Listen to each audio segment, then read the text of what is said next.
My cheating wife corrupted the entire legal team to seize my assets, exhausting all her savings, certain of success, until I produced the contract she'd overlooked signing. Now she's bankrupt and pleads for money. Be me, 42 years old, running my own fitness empire now. 3 successful gyms and a supplement line that's dominating across the state. But let me tell you the whole story. Didn't start with a damn thing in life. My old man was a factory worker. Broke his back for 30 years before his body finally gave out. Came home every night with hands cracked and bleeding. Barely had energy to eat dinner before passing out. Mom cleaned houses to help make ends meet.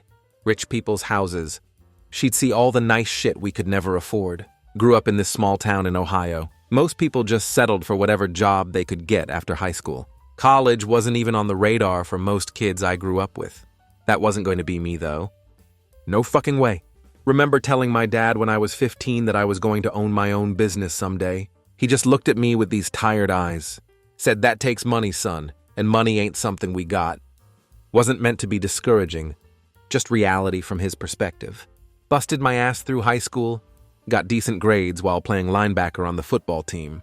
Coach saw something in me. Pushed me hard enough that I landed a partial athletic scholarship. Not to some big D1 school or anything, just a state college in Michigan.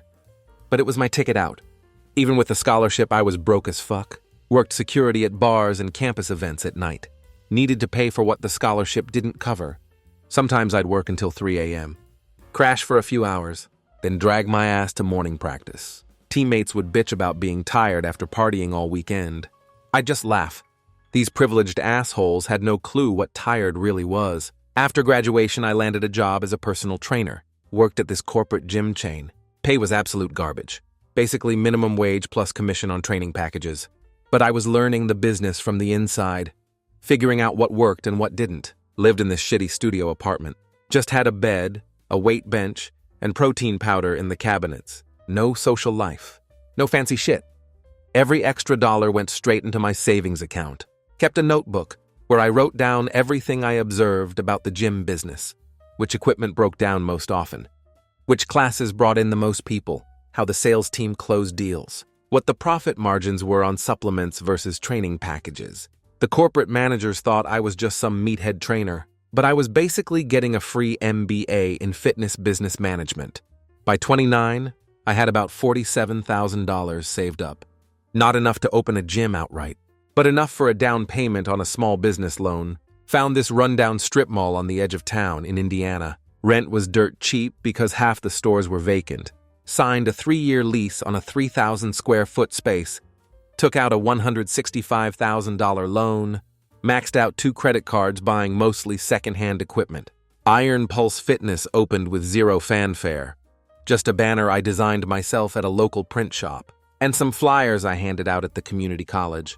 For the first 6 months, I slept on a mattress in the back office. Couldn't afford both rent on an apartment and the gym lease. Showered in the gym facilities. Ate canned tuna and protein shakes. Worked 18-hour days. No days off. No vacations. No bullshit. Most days I'd open at 5 a.m. Work the front desk until 9 a.m. Train clients from 9 a.m. to 5 p.m. Clean the place from 5 to 6. Then handle paperwork and maintenance until midnight or later. Some nights I'd be fixing broken equipment at 2 a.m. Couldn't afford a repair guy. The first year was brutal. Almost went broke 3 times. Had to choose between paying the electric bill or the loan payment more than once. But slowly it started working. People liked that I remembered their names. That I actually gave a shit about their goals. That the place wasn't full of posers and Instagram models like the corporate gyms. By 33, I had paid off most of the initial debt.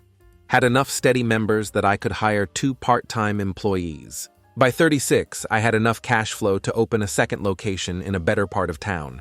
This one was twice the size with all new equipment. That's when things really started to take off. Expanded into supplements because the margins were insane. Saw how much money my members were spending on overpriced, underdosed garbage. Partnered with a local manufacturer to create my own line, Iron Pulse Performance, with actually effective doses of ingredients. No proprietary blends hiding cheap fillers. That side of the business exploded almost overnight. By the time I hit 37, I had 2 thriving gym locations, a supplement line that was starting to get distribution in local nutrition shops, and a net worth on paper of about $1.4 million. finally seeing the rewards of years of 80-hour weeks. Sacrificed everything else in my life for this. That's when Vanessa came into the picture. She walked into my flagship location one day in March, claimed she wanted to get in shape for summer, spent more time checking me out than listening to the fitness assessment. She was 31, hot as hell with this perfect blonde hair, always dressed in expensive workout gear. Probably cost more than my monthly rent back in my broke days. She had this confidence that was magnetic. The way she walked, talked, held eye contact a beat longer than necessary. At first I thought she was just another rich girl playing at fitness, but she seemed genuinely interested in me and my story. After her third session, she asked me out for coffee, which almost never happened. Usually I was the one making the first move. That should have been my first clue. Something was off. But my ego loved it. Over coffee, she told me she was a medical device sales rep for some big company, making well into 6 figures closing deals with hospital networks. Drove a leased Mercedes, wore designer clothes, carried herself like someone who had her shit together. I was impressed. Here was a woman who was ambitious and successful on her own terms. Man, if I could go back and warn myself. Looking back, the red flags were everywhere. But when you're balls deep in lust and what you think is love, you don't see shit clearly. First date, Vanessa shows up 30 minutes late. No real apology. Just says traffic was a nightmare. Immediately orders the most expensive wine on the menu. I'm not cheap, but I noticed she didn't even hesitate or offer to split the bill. When I asked about her background, her stories were vague. Grew up all over because her dad was in business. Went to college back east. Every detail was just slightly fuzzy. I chalked it up to first date nervousness. Fucking idiot. Second date was at her apartment. A luxury high-rise downtown that must have cost at least $2,700 a month in rent. The place was immaculate but weirdly impersonal, like a model home or a hotel suite. No photos older than like 5 years. No college pictures. No family stuff. When I asked, she got defensive, saying her ex destroyed a bunch of her personal stuff. I believed her. He was controlling and jealous, she told me, eyes welling up with tears that never quite fell. When I finally got the courage to leave, he destroyed anything he couldn't take. I felt like an asshole for bringing it up. Another red flag missed. The sex was mind-blowing, though. Like porn star-level enthusiasm. She knew exactly what to say, how to move, when to be aggressive and when to be submissive. It was intoxicating, and it kept me from asking too many questions. Classic manipulation. But it worked on me. 3 months into dating, she lost her medical device job. Something about office politics and her boss hitting on her. She cried on my shoulder, talking about how unfair the corporate world was to ambitious women. He kept passing me over for promotions, she sniffled. Then suggested we could discuss my future with the company over dinner at his place. When I refused, suddenly my numbers weren't good enough. I comforted her, told her she'd find something better, offered to help with her resume, make some introductions to people I knew in the business world. She didn't seem that interested in my practical help, just wanted the emotional support. Another missed red flag. She didn't find another sales job. Instead, she suddenly decided she wanted to be a fitness influencer. Started hanging around my gym all day, taking selfies, asking my actual clients to be in her videos. It was embarrassing as fuck, but I let it slide because I thought I was supporting her dreams. She'd post these workout tutorials that were biomechanically unsound, diet advice that was borderline dangerous, and supplement recommendations for brands that were paying her, not mine, interestingly. When I gently tried to correct some of her fitness misinformation, she'd get defensive.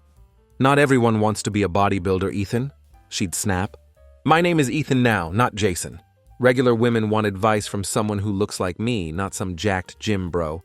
Never mind that I had certifications, a degree in exercise science, and a decade of experience. Her 2 months of casual gym attendance clearly qualified her more. Meanwhile, I was grinding harder than ever, opening a third location, developing new supplement formulations, building connections with local athletes and sports teams. Vanessa would take credit for my ideas during social gatherings, telling people she was the brains behind my expansion plan.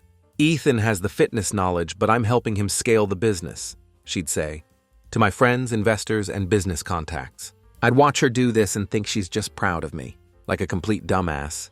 After a year together, I proposed, got down on one knee at this fancy restaurant overlooking the city, with a ring that cost me $18,000. Money I should have invested back into my business. Instead of a diamond for her finger, she said yes before I even finished asking, then immediately took a picture of the ring for Instagram. That night as we celebrated with champagne back at my place, she looked at me with what I thought was love and said, "We're going to build an amazing life together."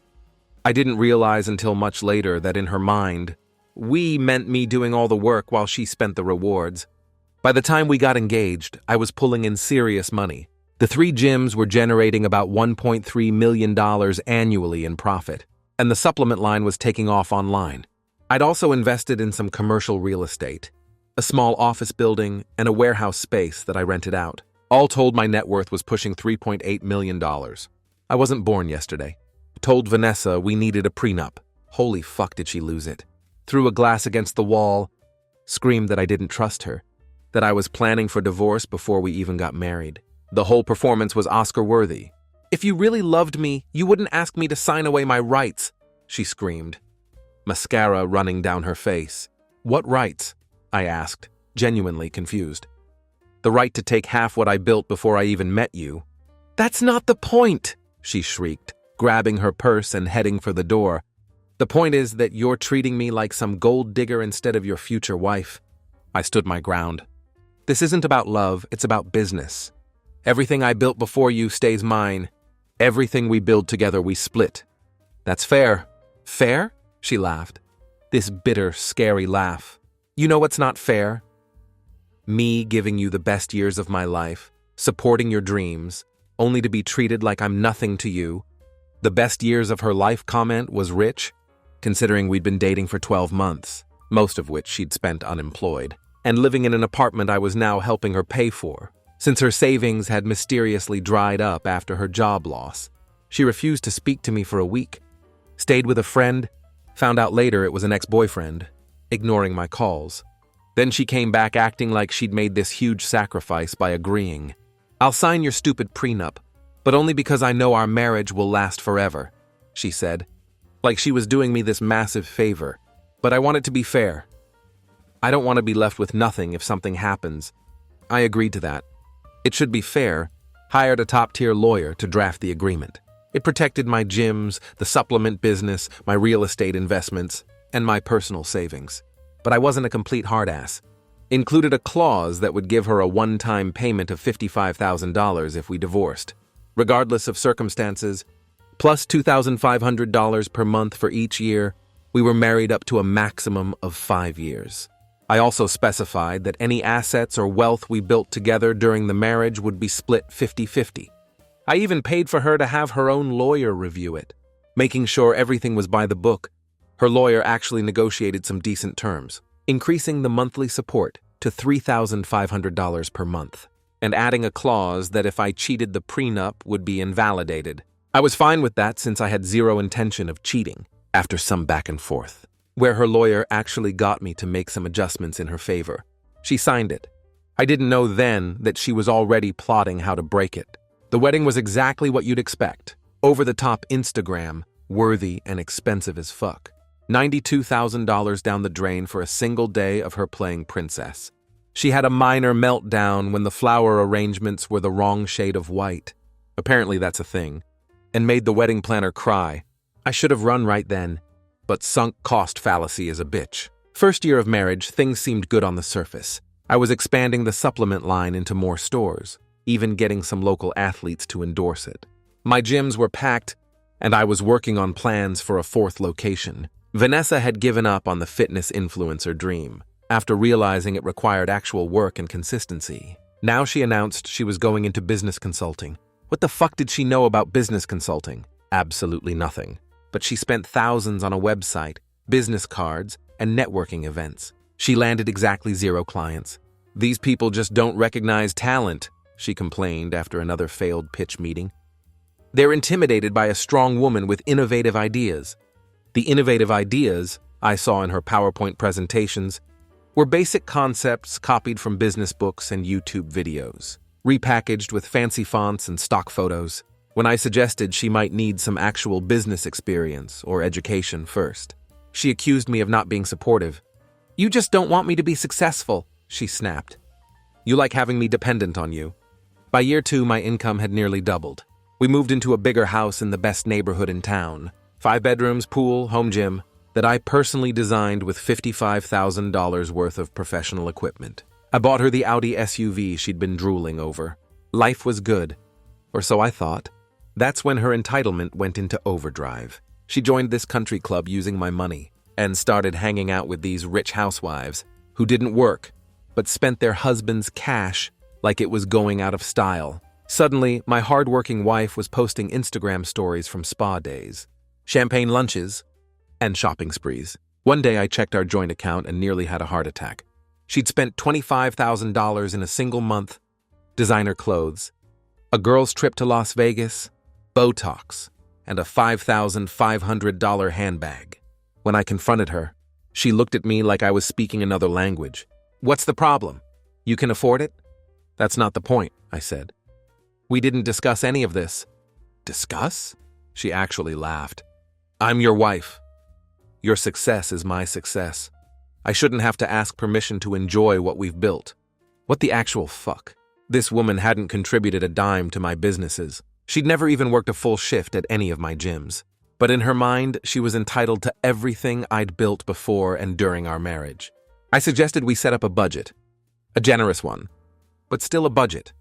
She threw another tantrum. "So I'm supposed to track every purchase like a child? Ask permission to buy lunch? This is financial abuse, Ethan." "Financial abuse? That's rich coming from someone who was spending money she didn't earn like it was unlimited." The fights got worse. She'd call me controlling for wanting to set a budget. She'd compare our lifestyle to her friends. "Jessica's husband bought her a Rolex for their anniversary. Why can't you do that?" "Jessica's husband is a 62-year-old heart surgeon," I pointed out. "And Jessica doesn't spend $25,000 a month on bullshit." "Oh, so now my things are bullshit." And off she'd go again. Meanwhile, she started criticizing my appearance, the very thing that had attracted her in the first place. "You spend too much time at the gym," she'd say, while simultaneously expecting me to maintain the physique of a Greek god. "You're getting obsessive." This from a woman who knew exactly what I did for a living when she met me. "Maybe cut back on the protein shakes," she suggested one morning. "Your muscles are getting too big. It's not attractive anymore." I stared at her dumbfounded. "You met me as a fitness business owner. Being in shape is literally part of my brand." She rolled her eyes. "There's in shape and then there's whatever this is." She gestured vaguely at my body, which looked exactly the same as when we met. It was all about control. When we were dating, she loved showing me off. Her hot-fit boyfriend who owned his own business. Now that she had the ring, she wanted to remake me into something else, something more controllable. The final straw wasn't even the money or the criticism. It was finding out who she really was. It was a random Wednesday when my world imploded. I was at my newest gym location training a college baseball team. They had signed on for group sessions. My phone kept buzzing with texts from Nate, my head trainer at the original location. "Dude, you need to come here now." Not joking. "It's important. It's about Vanessa." I told the assistant trainer to take over, drove across town, my mind racing with possibilities. Was she hurt? Had she caused a scene at the gym? Was she cheating on me with one of the trainers? When I got there, Nate pulled me into the office and closed the door. "Man, I don't know how to tell you this, but there's something you need to know about Vanessa." Turns out one of our longtime members, a cop named Tyler, had recognized Vanessa from a case he worked years ago. Her name wasn't even Vanessa Barrett originally. It was Olivia Thompson. She'd been arrested for credit card fraud in another state about 7 years ago, charged with running up her ex-fiancé's cards to the tune of $360,000. Charges were eventually dropped when the guy refused to testify, probably out of embarrassment. Tyler pulled the mugshot from the database. Nate said, sliding his phone across the desk. He wasn't sure it was her at first, but then he heard her full name when you guys came to the Christmas party. I sat there in shock as I stared at the photo. It was definitely her. With darker hair and no lip fillers, but unmistakably my wife. Olivia Thompson was printed under the booking number. I drove home in a daze, not even sure what I was going to say or do. When I walked in, Vanessa was by the pool drinking wine with 2 of her country club friends. I waited until they left before confronting her. "So, Olivia, how long were you planning to keep your past a secret?"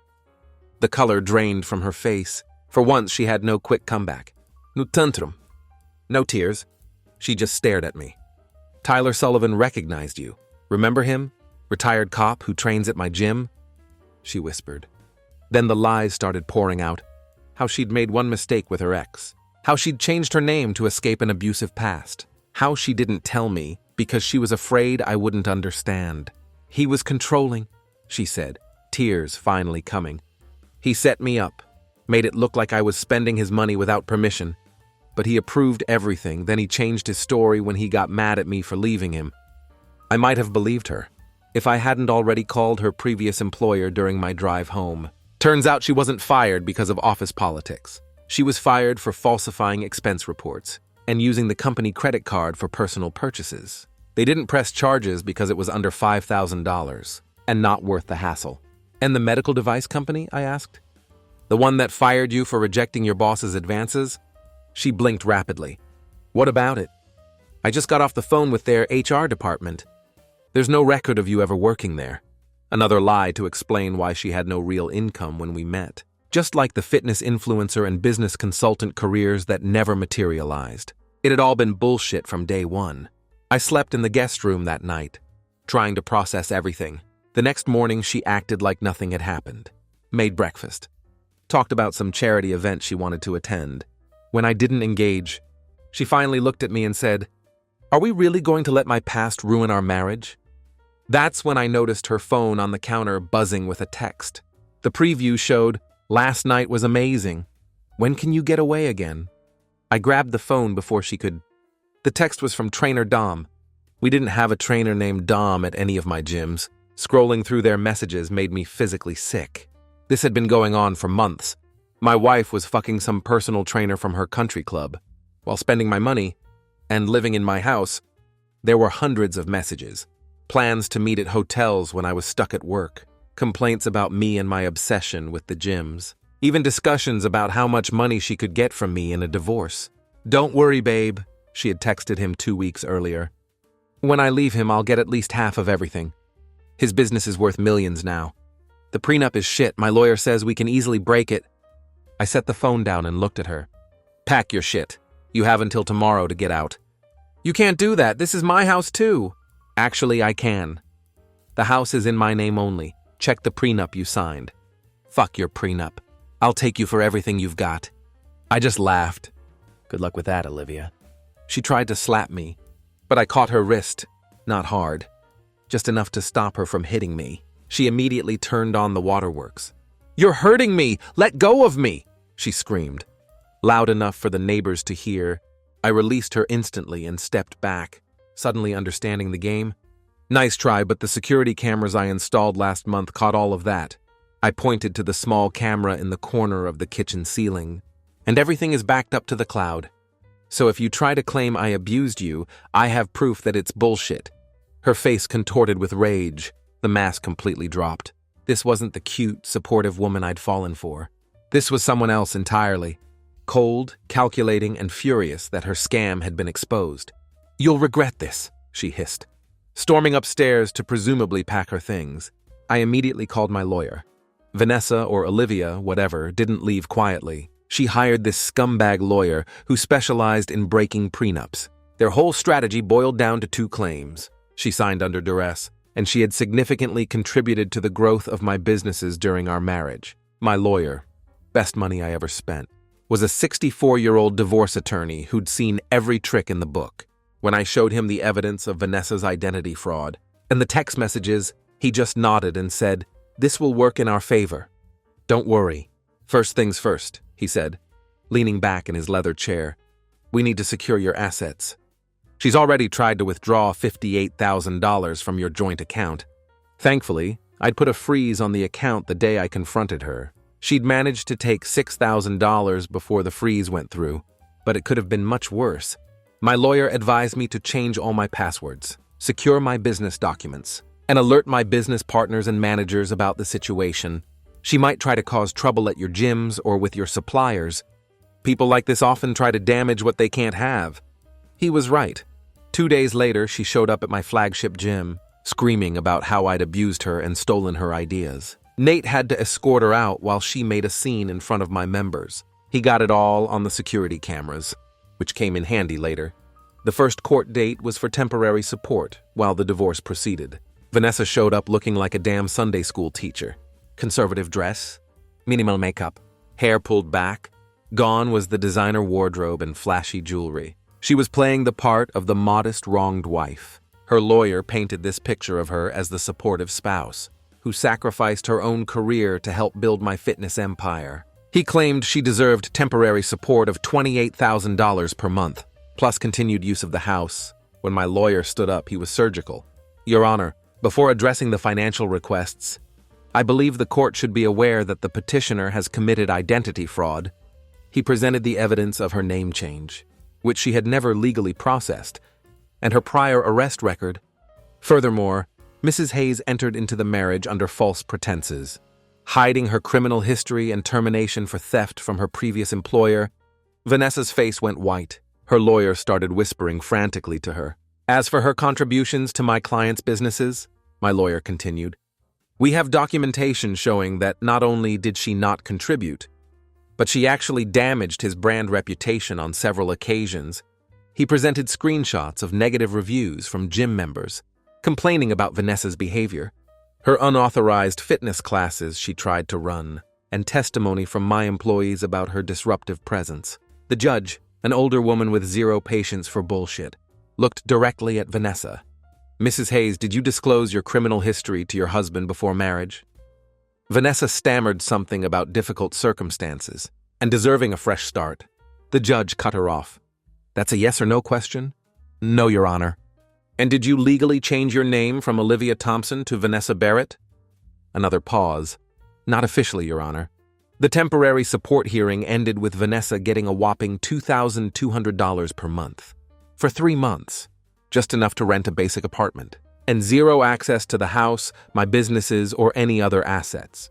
But the main divorce hearing was where my lawyer really destroyed her. Her lawyer tried to argue that the prenup was signed under duress, claiming I had emotionally manipulated Vanessa into signing by threatening to cancel the wedding.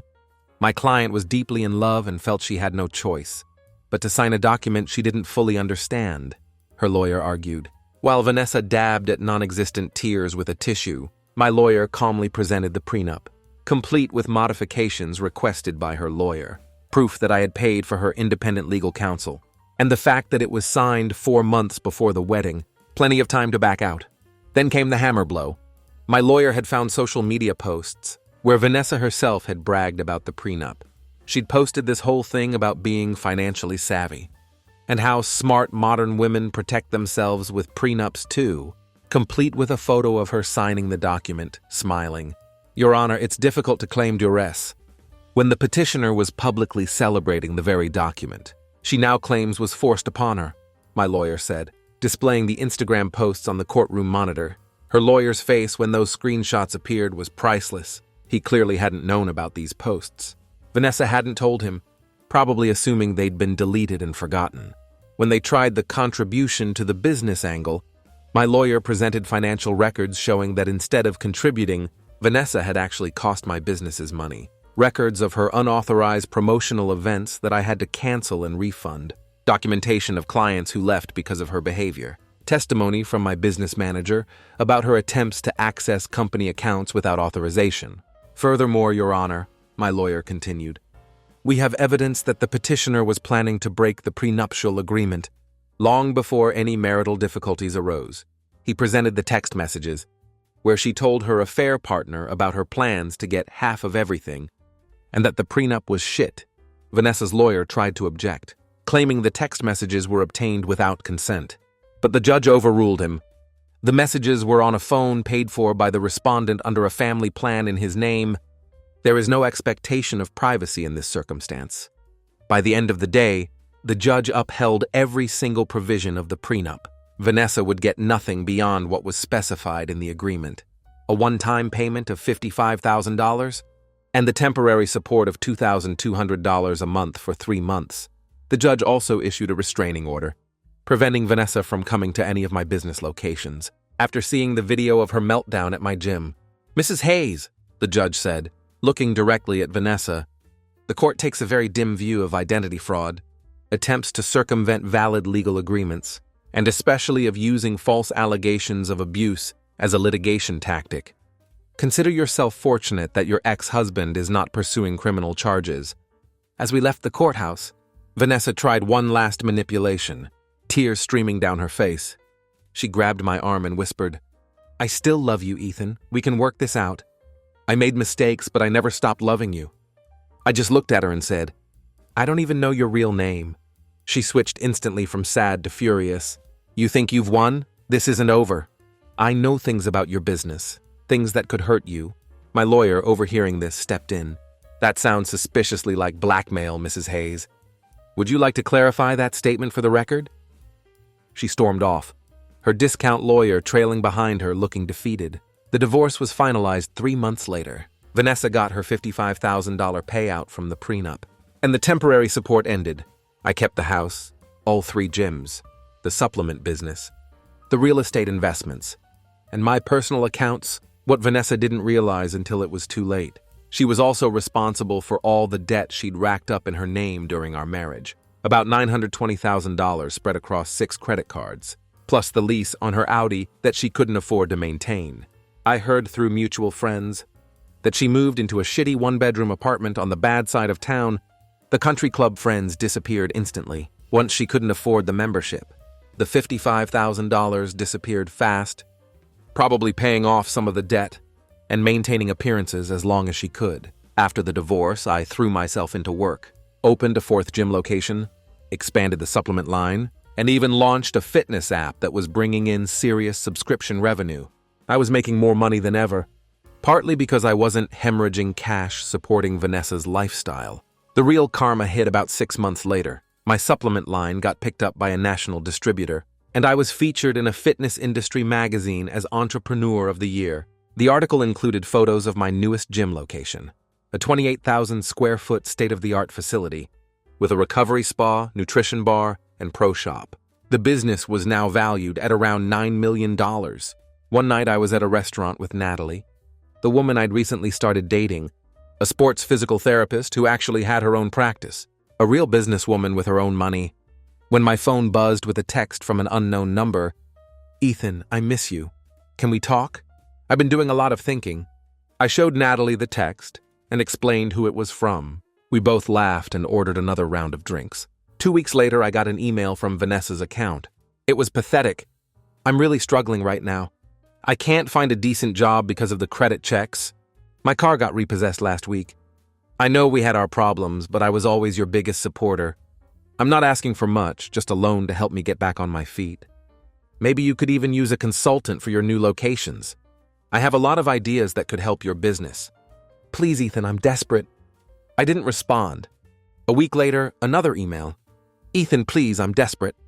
My landlord is evicting me. I have nowhere to go. My parents won't help me. I made mistakes, but doesn't everyone? Just $12,000 to help me start over. I'll pay you back, I promise. I still care about you despite everything. Don't you remember the good times?" I almost felt sorry for her. Almost. Instead of responding, I forwarded the email to my lawyer, asking if this constituted harassment. He said not yet, but to keep documenting everything. The final communication came through a mutual friend, Diane, who called to tell me Vanessa was spreading rumors about me. At her new workplace, a mall kiosk selling skincare products. "She's telling everyone you abused her, that you stole her business ideas, and that you bribed the judge." Diane said nobody believes her, but thought I should know. I thanked Diane and asked my lawyer to send Vanessa a cease and desist letter. The rumors stopped immediately. About a month after that, I got one final text from her. "I hope you're happy with yourself. I'm moving back home. My life is ruined because of you." I blocked the number without responding. I later found out from another mutual acquaintance that moving back home meant moving in with some 58-year-old guy who managed a car dealership and had a thing for younger blondes.